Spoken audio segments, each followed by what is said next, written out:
সবাইকে হ্যাপি হোলি। আমাদের কিন্তু রং খেলার জন্য বাইরে থেকে কাউকে আসার প্রয়োজন হয় না বা কাউকে ডাকার প্রয়োজন হয় না। আমাদের বাড়ির এই দুজন মিলেই মানে পুরো হোলির একদম এনজয় করে নেয় রং খেলাটাকে। দেখতে পাচ্ছ, দিদি বোন ভাইকে রং মাখিয়ে দিচ্ছে, ভাই দিদিকে রং মাখিয়ে দিচ্ছে।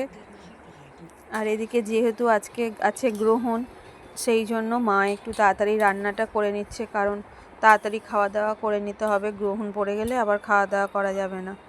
আর আমি বললাম তুমি এদিকে তাহলে মাংসটা করো, আর চিংড়ি মাছগুলো আমি একটু বেছে দিই। তাই আমি আর পৌলমি মাছগুলো বাছতে বসেছি, কারণ হাতে হাতে করলে তবে তাড়াতাড়ি সব কিছু হবে।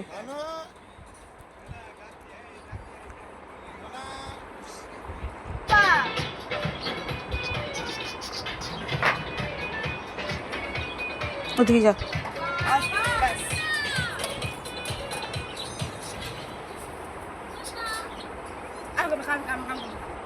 তারপর আমি এদিকে পকোড়াগুলো ভেজে নিলাম। এগুলো আগেই ম্যারিনেশন করে রেখে দিয়েছিলাম।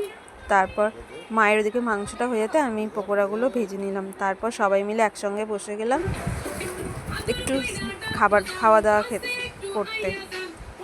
আমরা সবাই একসঙ্গে সপরিবারে মিলে বসে গেছি আনন্দ করতে।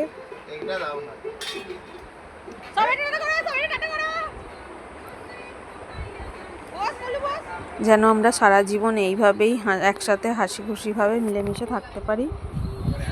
আর এদিকে আমাদের রান্নাও প্রায় কমপ্লিট হয়ে গেছে। দুপুরের খাবার এখানে আমাদের হয়েছে চিংড়ি পোলাও, তার সাথে আছে স্যালাড আর লাল লাল ঝাল ঝাল চিকেন কষা। আজ এইটুখানি। সবাইকে আরও একবার হ্যাপি দোল পূর্ণিমা। টাটা।